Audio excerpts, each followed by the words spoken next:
IMC Podcast Corner masih di Rumah Sakit IMC Cikarang bareng saya Leni Diandra. Kali ini bersama dengan Dr. Reza Ervanda Zilmi, spesialis anak. Halo dok. Halo, selamat siang. Sehat dok? Alhamdulillah. Sekarang nih temanya agak-agak unik ya, karena ini belum pernah kita bahas ya di IMC Podcast Corner. Cegah stunting dan kenali tumbuh kembang optimal pada anak. Nah, ini pasti pada penasaran ya Sobat IMC nih.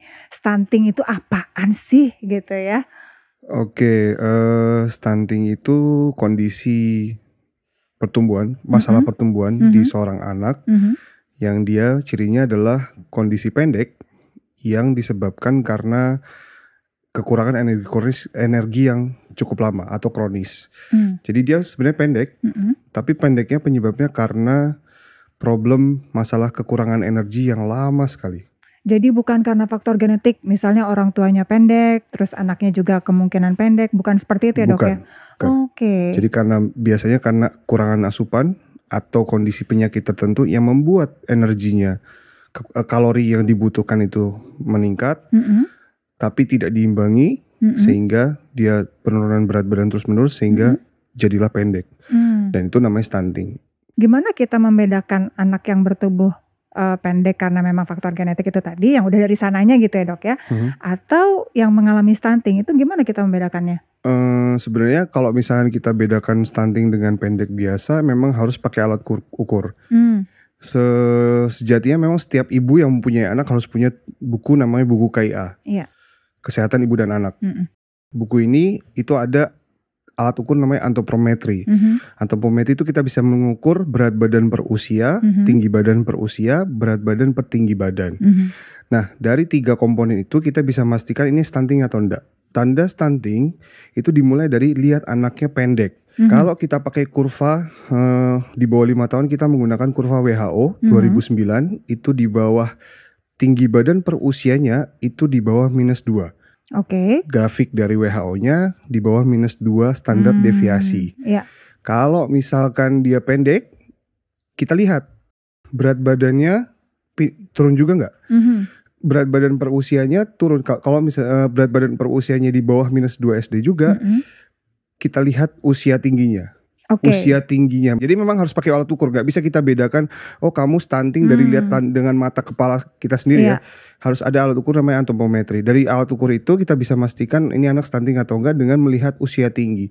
Kalau usia tingginya dia di bawah usia berat badannya dia, contoh misalkan seorang anak 3 tahun, usia tadi saya baru dapat pasien usia anak 27 bulan, 2 tahun 3 bulan ya.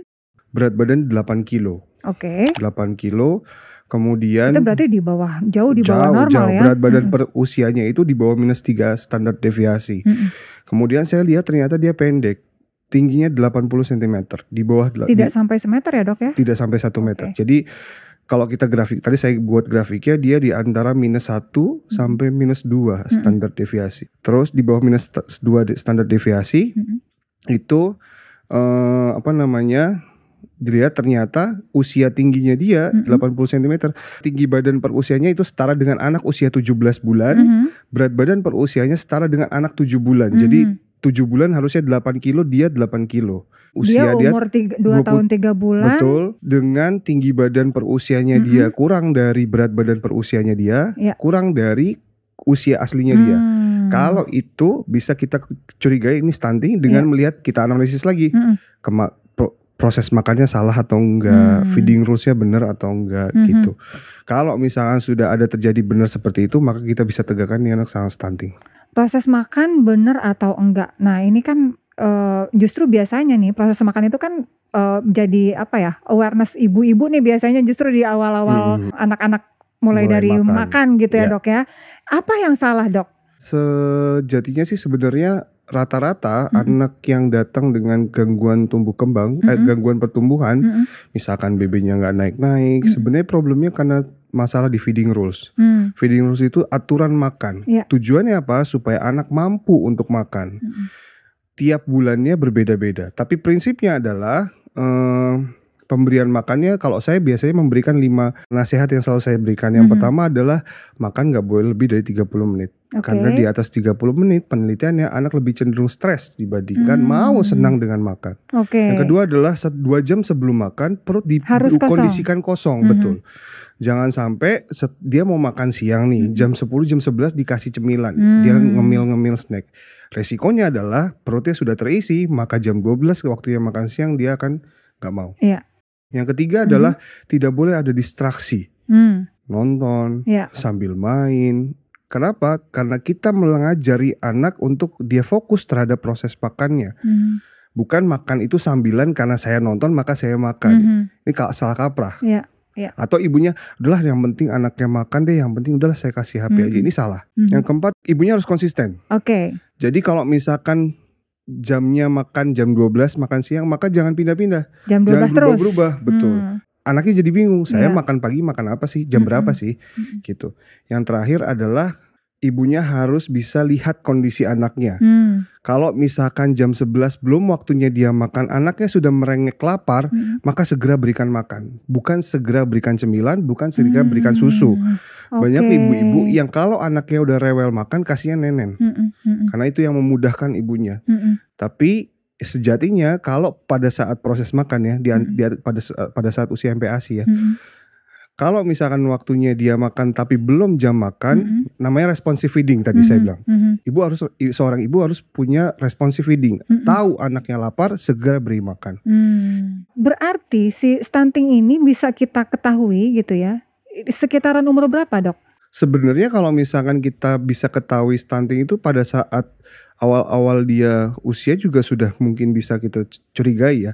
Paling sering sih kita dapatnya ketika ini kemungkinan stunting di usia di atas 6 bulan. Di atas 6 bulan. Karena apa? Karena pada saat 6 bulan itu sudah peralihan dari ASI ke MPASI. Kenapa? Biasanya rata-rata sudah setelah berubah ke ASI ke MPASI, ada beberapa ibu-ibu yang merasa bahwa ASI aja udah cukup.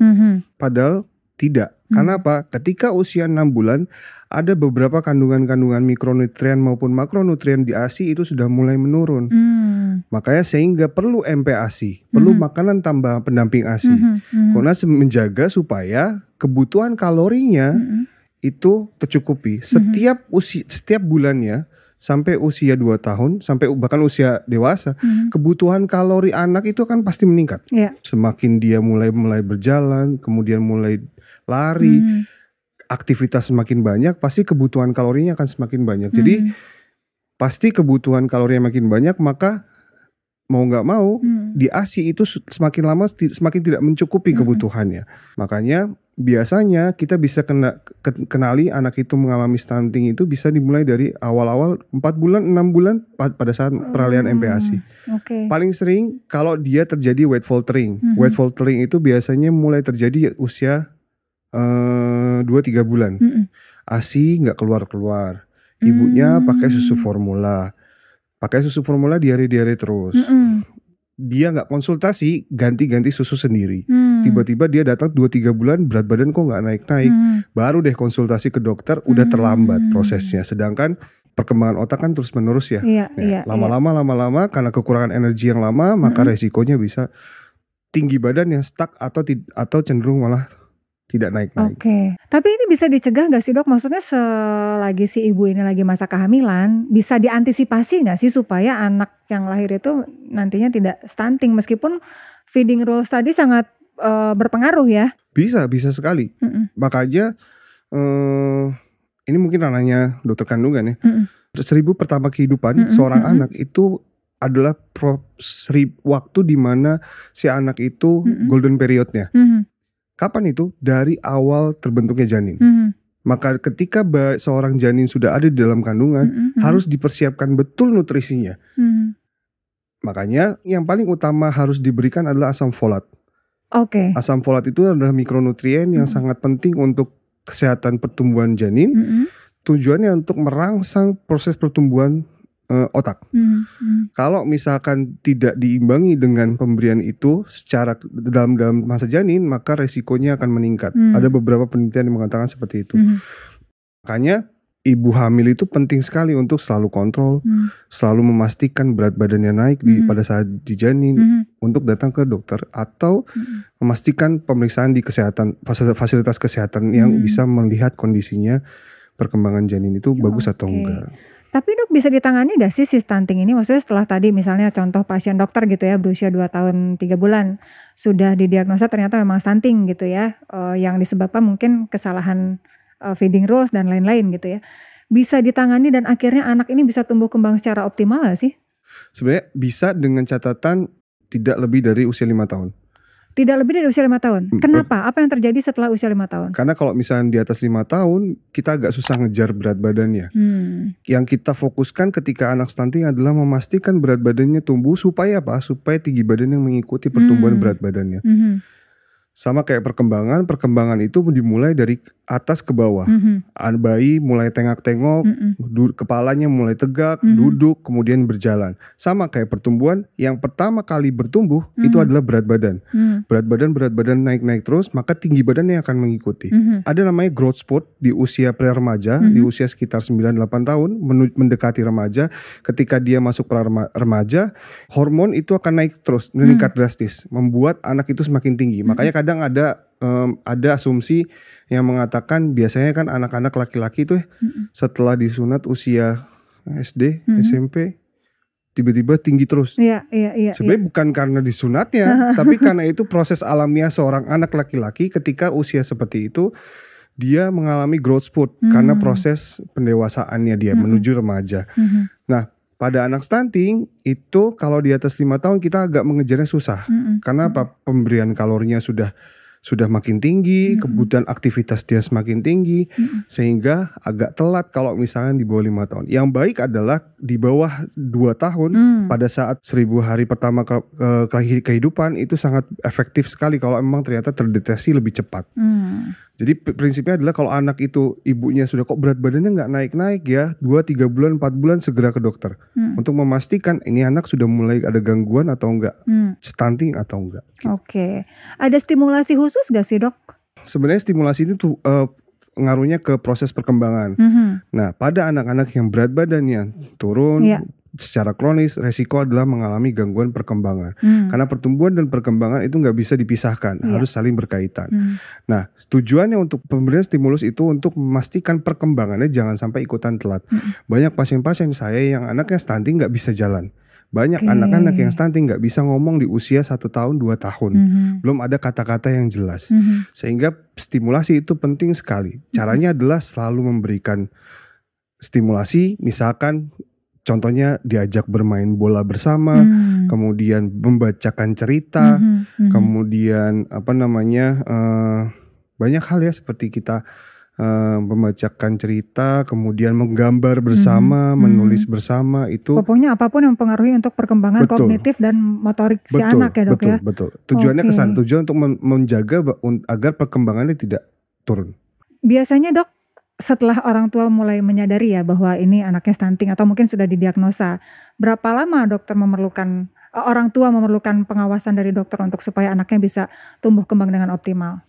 Sebenarnya nggak ada patokan ya, nggak ada patokan berapa bulannya. Yang jelas kita pastikan bahwa anak ini makannya sudah bagus, proses makannya sudah benar, ibunya mampu untuk merawat anaknya di rumah, tidak terjadi penurunan berat badan secara drastis, angka kesakitannya dia menurun, perkembangannya bagus, kita bisa lepas.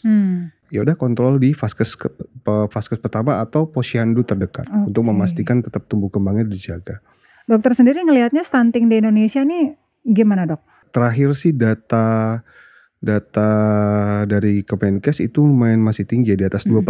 Targetnya di atas 2%? Di atas 2%, targetnya adalah kalau bisa menurunkan angka stunting di bawah 2%. Sedangkan di Jawa Barat sendiri itu angkanya terakhir di 2024 itu masih 2,2%. Cukup tinggi ya? Cukup tinggi, dan salah satunya adalah di daerah kita, Cikarang. Kami sebagai Dokter Anak Indonesia cabang Jawa Barat, perwakilan Bekasi, itu punya misi moral yang sangat besar, tanggung jawab yang sangat besar untuk menurunkan angka stunting, dan bekerja sama dengan pemerintah setempat untuk bisa menurunkan stunting. Cuman memang berat banget, karena masyarakat yang masih menganut budaya lama. Iya. Neneknya punya aturan sendiri. Betul. Jadi stigma ini yang kita coba untuk menurunkan supaya tidak stuck dengan masa lalu, supaya ibunya bisa berkembang melihat masa depan. Jadi Sobat IMC jangan anggap remeh kalau misalnya ada anak-anaknya Sobat IMC yang mungkin tinggi badannya kurang atau mungkin juga berat badannya kurang. Sebaiknya segera konsultasikan ke dokter, ke ahlinya. Supaya apa? Supaya bisa ditangani lebih dini dan tentunya juga lebih baik untuk meningkatkan kualitas hidup. Bukan cuma kita orang tuanya tapi juga anak-anak kita, gitu ya dok ya? Betul sekali. Mau konsultasi sama Dr. Reza bisa cek jadwalnya di IMCare atau website di Rumah Sakit IMC. Mau tahu event apa aja atau edukasi apa aja yang ada di Rumah Sakit IMC bisa follow semua sosial media kita ya, ada TikTok, ada Instagram dan juga ada YouTube kita. Dr. Reza terima kasih banyak loh. Sama-sama. Ini kita dapat ilmu baru lagi nih tentang stunting dan hubungannya dengan tumbuh kembang optimal pada anak ya. Mudah-mudahan bermanfaat sekali lagi. Amin. Itulah tadi Dr. Reza Ervanda Zilmi, spesialis anak dari Rumah Sakit IMC Cikarang untuk IMC Podcast Corner bareng saya Leni Diandra. Kita ketemu lagi di lain waktu dan lain kesempatan. Sampai jumpa.